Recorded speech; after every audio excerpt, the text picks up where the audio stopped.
One of the questions we get asked most often as tenant rep brokers is, how much does it cost to hire you guys? My name is Max McDonald, and today I'm going to explain exactly how much it costs to hire a tenant rep broker.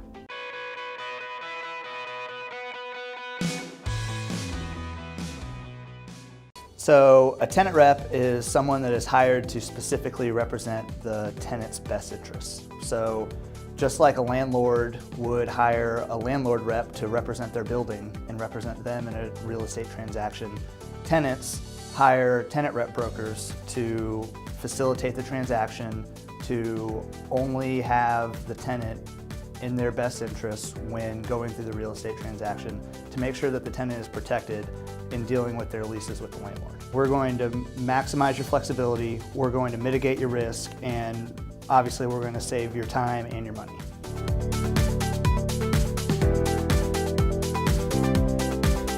When landlords buy a building and their intent is to lease out the space, they're already planning to, as an expense, to pay a tenant rep fee.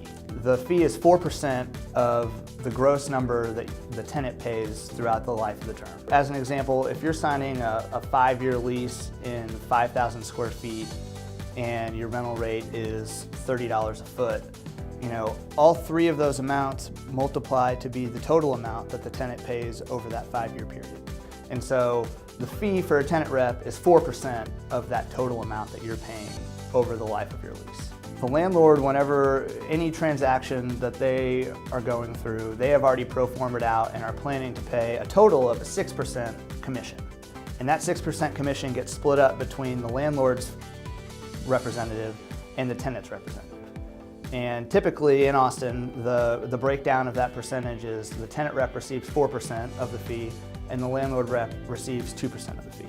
Now that entire 6% commission is getting paid out by the landlord and is a function of what the tenant is paying throughout the term of their lease. Sometimes a landlord broker will come directly to the tenant and try to negotiate their lease with them on a direct basis. And in that case, it might be thought by the tenant that, oh, that's great, we can get a better rate by not using a tenant rep broker. The landlord won't have to pay that fee.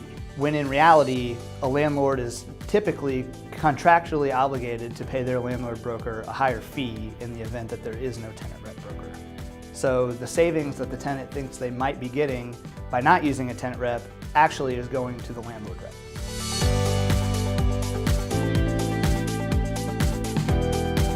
So the market will definitely have an effect on the commission payment.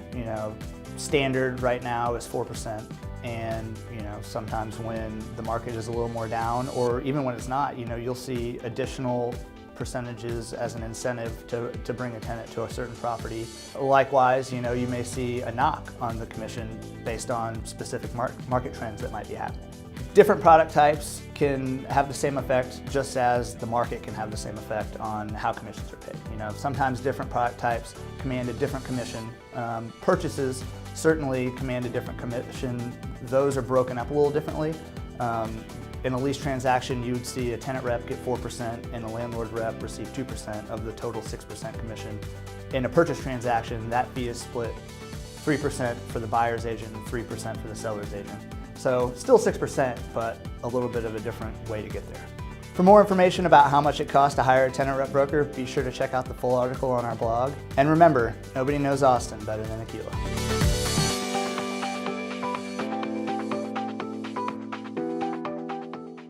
Patrick Morrison here from AQUILA Commercial, and we hope you enjoyed that video.